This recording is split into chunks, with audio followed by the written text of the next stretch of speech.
नमस्कार दोस्तों, स्वागत है आपका हमारे इस चैनल धूप धनुषी आरती में। दोस्तों, आज जिस विषय में हम बात करने जा रहे हैं वो एक बहुत महत्वपूर्ण विषय है। आप लोग मुझे कई समय ये सवाल पूछते हैं कि दादा हम अगर नारायण पूजा कर रहे हैं यानी विष्णु पूजन कर रहे हैं तो उसमें बेल पत्र निवेदन कर सकते हैं या नहीं, बेल पत्र से अर्चन कर सकते हैं या नहीं। क्योंकि कई लोग जो है ये कहते हैं कि विष्णु पूजा में यानी नारायण पूजा में जो है कभी भी बेल पत्र से पूजन नहीं करना चाहिए। कई लोग जो है इस विषय को लेकर पहली बात तो बहुत कंफ्यूज रहते हैं और इसी कारण आप लोगों का कई बार मुझे इस विषय में सवाल मिला, पर मैं पहले वीडियो नहीं बना पाया। असल में जो है थोड़ा देर ही हो गया इस विषय के ऊपर वीडियो बनाते बनाते जो है। पर ये विषय 80% जो लोग हैं उनके ये सवाल है कि दादा क्या विष्णु पूजा में बेल पत्र भी जो है वो दिए जा सकते हैं या नहीं, यानी कि श्रीहरि के पूजन में बेल पत्र क्या निषिद्ध है, क्या वर्जित है, क्या उसे स्पर्श नहीं करना चाहिए। बहुत सारे लोग इस तरह से प्रचार करते हैं कि बेल पत्र स्पर्श करके अगर विष्णु पूजन करते तो उसे स्पर्श दोष लगता है। इस प्रकार का कई सारे विषय जो है मुझे खुद भी जो है इस विषय को लेकर बहुत कंफ्यूज था मैं। और एक समय जो है ऐसा ही था कि ये बेल पत्र से पूजन करे या ना करे इस विषय को लेकर जो है बहुत मैं एक प्रकार से भ्रमित हो गया था दोस्तों। तो उस समय ये विषय जो है एक समय ऐसा आया था कि मैंने जो है तुलसी पत्र और बेल पत्र केवल जो है भोग आदि मतलब जो जल आदि होते हैं उसके अलावा जो है मैंने बेल पत्र और तुलसी पत्र से अलग से, क्योंकि हमारे घर पे लक्ष्मी नारायण ही प्रतिष्ठित है, आप लोग जानते हैं। मैंने अर्चन पूजन करना जो है मतलब पत्र से अर्चन पूजन करना जो है वो मैंने एक समय छोड़ दिया था। मैं बहुत पहले की बात कर रहा हूँ ये जो है, वैसे केवल जो है जल आदि में ही देता था। पर उसके बाद जब मैं हरिभक्त विलास जब मैंने पढ़ना शुरू किया तो उसमें मैंने देखा कि बेल पत्र से तो नारायण पूजा का विधान है। नारायण पूजा हरिभक्ति विलास जो है वो वैष्णव स्मार्थ ग्रंथ है, मतलब वैष्णव शास्त्रीय पूजा विधि के जो है सबसे प्रामाण्य स्मार्त ग्रंथ जो है वो हरिभक्त विलास है।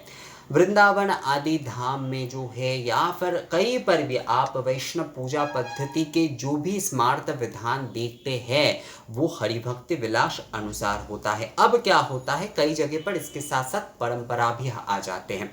हमारे हिंदू धर्म ना परंपरा के ऊपर निर्भर है, केवल शास्त्रीय नियम विधि ही वहां पर नहीं चलता है। केवल मात्र जो है शास्त्र के नियम आदि तो पालन होते हैं, जैसे निवेदन आदि विधि आदि ये सब कुछ तो पालन होते, पर परंपरा जो है वहां पर एक बहुत महत्वपूर्ण हो जाता है। तो मान लीजिए किसी जगह पर जो है कोई परंपरा चल रहा है, कोई परंपरा जो है वो चालू है, तो उस परंपरा से ही लोग पूजन आदि करते हैं। पर ऐसा जरूरी नहीं है कि उस परंपरा को जो है हर किसी के लिए निषेध है। उस प्रदेश के लिए, उस अंचल के लिए, उस मंदिर के लिए, उस मठ के लिए जो है वो परंपरा है।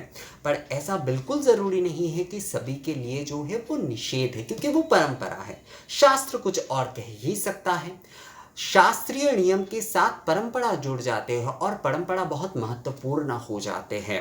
ये हमारे हिंदू धर्म की एक विशेषता है। आप अगर बोल लीजिए जैसे लौकिक आदि कई विधि आदि जैसे जुड़ जाते हैं शास्त्र के साथ और वो बहुत महत्वपूर्ण हो जाते हैं।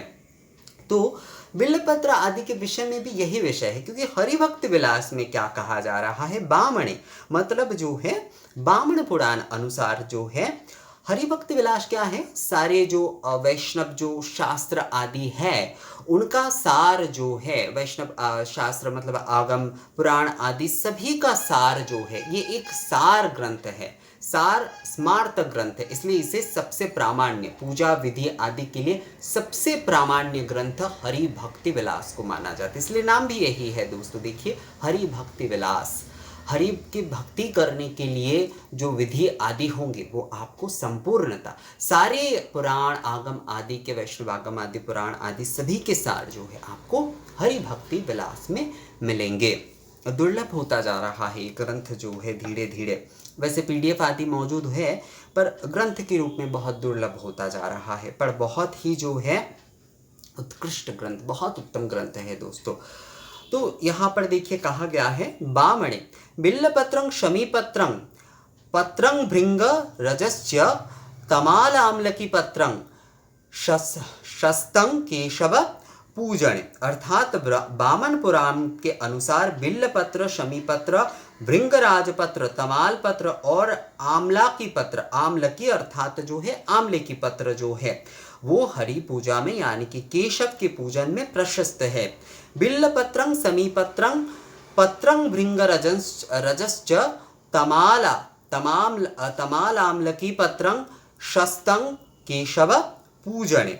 अर्थात जो है बिल्लपत्र, समीपत्र, भृंगराजपत्र, तमालपत्र, आमलकी पत्र यानी कि आंवले के पत्र जो है वो हरि पूजा में प्रशस्त है, केशव के पूजन किए जा सकते हैं इन सभी पत्रों से जो है। ये जो है वामन पुराण में कहा गया है। अग्नि पुराण में कहते हैं केतकी पुष्प पत्रंच भिंगराजश्च पत्रकम तुलसी काल तुलसी सद्यष्टुकरं हरे बिल्लपत्रं समीपत्रं पत्रं भृंगराजश्च तमालपत्रं च हरे संतुष्टिकरं भवेत्। केतकी पुष्प पत्रंच भृंगराजंस, अग्नि पुराण में कहा जा रहा है केतकी पुष्प पत्रंच भृंगराजस्य पत्रकं तुलसी काल तुलसी तुष्टिकरं हरे बिल्लपत्रं शमीपत्रं पत्रं भृंगराजश्च तमालपत्रं च हरे तुष्टिकरं भवेत्। अर्थात जो है केतकी फूल के पत्र, भिंगराज पत्र, तुलसी पत्र जनार्दन के बहुत प्रीतिकर, जनार्दन की पूजा इससे करने से उनके प्रीति प्राप्त हो, उनके प्रीतिवर्धन होते हैं। बिल्लपत्र, समीपत्र, भिंगराज पत्र, तमाल पत्र द्वारा भी जनार्दन के अर्चन करने से जो है वो बहुत संतुष्ट होते हैं। तो अग्नि पुराण और वामन पुराण के बिल्लपत्र से पूजन करने के विषय में देखिए श्री हरि भक्ति विलास में यही कहा गया है कि बिल्लपत्रं समीपत्रं पत्रं भृंगरजश्च तमालाम्लकी पत्रं शस्तं केशव पूजने। अर्थात बेलपत्र, समीपत्र और भृंगराज, तमाल, आम्लकी पत्र से आप जो है श्री हरि विष्णु के पूजन कर सकते हैं, यानी कि नारायण पूजा में निश्चिंत होकर आप बिल्लपत्र से पूजन करिए दोस्तों। और अग्नि पुराण में भी यही कहा जा रहा है केतकी पुत्र पत्रंच भृंगराजश्च पत्रकं तुलसी काल तुलसी संतुष्टिकरं हरे सद्य तुष्टिकरं हरे विल्यपत्रं समीपत्रं पत्रं भृंगराजश्च तमालपत्रं च हरे सद्य तुष्टिकरं भवेत्। अर्थात जो है केतकी पुष्प पत्र, भृंगराज पत्र, तुलसी काल तुलसी, मतलब दो प्रकार के तुलसी होते हैं, आप जानते ही है दोस्तों। बिल्लपत्र, शमीपत्र, भृंगराज पत्र, तमाल पत्र से श्री हरि के पूजन करने से वो बहुत ही संतुष्ट होते हैं। तो बिल्लपत्र से नारायण पूजन जो है वो अवश्य होगा।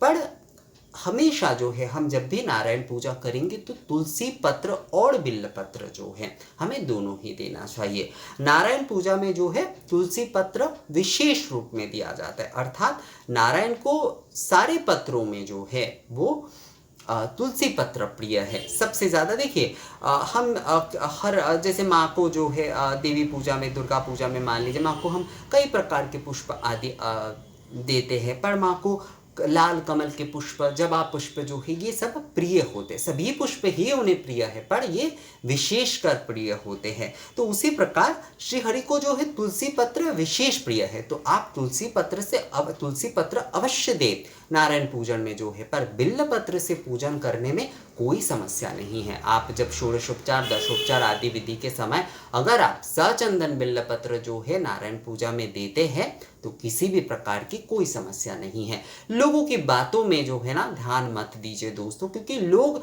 उनके परंपरा हिसाब से आपको कहते हैं, पर आपको जो है हम साधारण के लिए जो है, जैसे कि मैंने हरि भक्त विलास से आप लोगों को बताया, वैष्णव स्मार्त ग्रंथ के सबसे उत्तम ग्रंथ यानी कि वैष्णव पूजा पद्धति के सार जो है इस ग्रंथ में है। वैष्णव पूजा के जितने भी विधि आदि नियम जो है इस ग्रंथ अनुसार किए जाते हैं।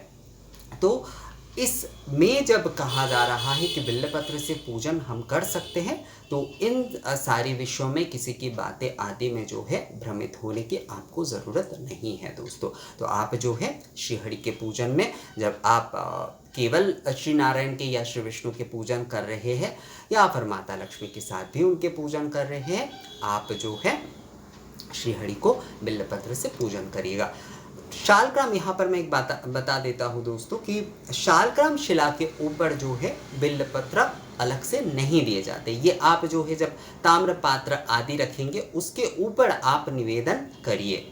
शालग्राम शिला के ऊपर जो है चंदन मिश्रित तुलसी पत्र ही दिए जाते हैं। जैसे शालग्राम शिला के ऊपर अक्षत नहीं चढ़ाए जाते, उसी प्रकार जो है पत्र पुष्प आदि कई जो होते हैं वो नहीं चढ़ाए जाते डायरेक्ट जो है, पर आप पूजा कर ही सकते। मान लीजिए शालग्राम को आप अपने आसन में रखकर जो है ताम्र पात्र या फिर जो है पीतल के पात्र आदि में आप पूजन कर रहे, तो उसमें आप बिल्वपत्र से पूजन आदि कर सकते हैं।